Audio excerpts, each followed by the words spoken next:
Pierre et Sophie étaient deux frères et sœurs inséparables. Pierre, l'aîné, avait 14 ans et Sophie en avait 10. Les vacances scolaires venaient de commencer, et l'excitation était palpable dans leur petite maison de campagne. Ils avaient attendu ce moment depuis des semaines, rêvant des journées sans fin, passées à explorer, jouer, et découvrir de nouveaux recoins de leur village. Le premier jour des vacances, le soleil brillait haut dans le ciel, promettant une journée chaude et lumineuse. Pierre et Sophie se levèrent tôt, impatients de commencer leur aventure estivale.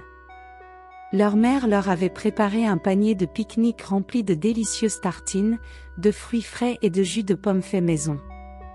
Ils prirent leur vélo, les roues crissant sur le gravier, et se dirigèrent vers la forêt voisine, un lieu mystérieux et magique à leurs yeux. La forêt était dense et luxuriante, avec des sentiers sinueux et des clairières cachées. Pierre, toujours protecteur, guidait sa sœur à travers les arbres, veillant à ce qu'elle ne trébuche pas sur les racines, ou ne se perde pas dans les fougères. Ils s'arrêtèrent dans une clairière baignée de soleil, où les oiseaux chantaient joyeusement et les papillons dansaient dans l'air. C'était l'endroit parfait pour leur pique-nique. Après avoir mangé, ils décidèrent d'explorer un peu plus loin. Ils découvrirent un ruisseau qui serpentait à travers la forêt, l'eau claire et fraîche scintillant sous les rayons du soleil.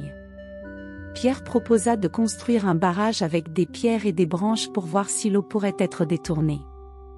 Ils passèrent des heures à ramasser des matériaux et à bâtir leur chef-d'œuvre, riant et s'amusant à chaque éclaboussure. Le temps passa vite et bientôt, le soleil commença à décliner, projetant des ombres longues et dorées sur la forêt. Pierre et Sophie savaient qu'il était temps de rentrer, mais ils étaient ravis de leur journée. Ils revinrent chez eux, fatigués mais heureux, avec des histoires de leurs aventures à raconter à leurs parents. Chaque jour des vacances apportait de nouvelles découvertes et de nouvelles joies.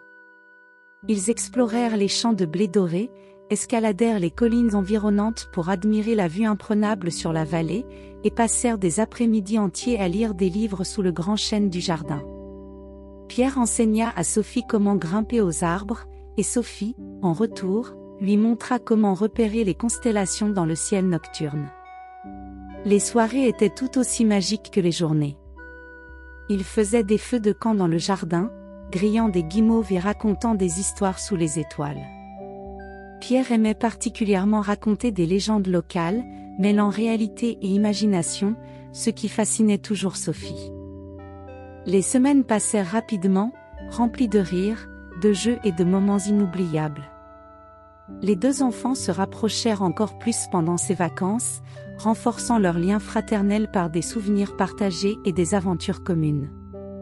Les vacances scolaires furent pour eux une période de liberté, de découverte et de bonheur pur. Lorsque la rentrée scolaire approcha, Pierre et Sophie étaient un peu tristes que leurs vacances soient terminées, mais ils étaient aussi reconnaissants pour les merveilleux souvenirs qu'ils avaient créés ensemble. Ils savaient que, même si les vacances d'été prenaient fin, leur complicité et leur esprit d'aventure continueraient à les accompagner tout au long de l'année. Ainsi, cet été resta gravé dans leur mémoire comme une période enchantée, un temps où le monde entier semblait être un terrain de jeu, et où chaque jour apportait son lot de merveilles et de surprises. Pierre et Sophie, grâce à ces moments partagés, étaient prêts à affronter la nouvelle année scolaire, le cœur léger et l'esprit plein de rêves et d'espoir.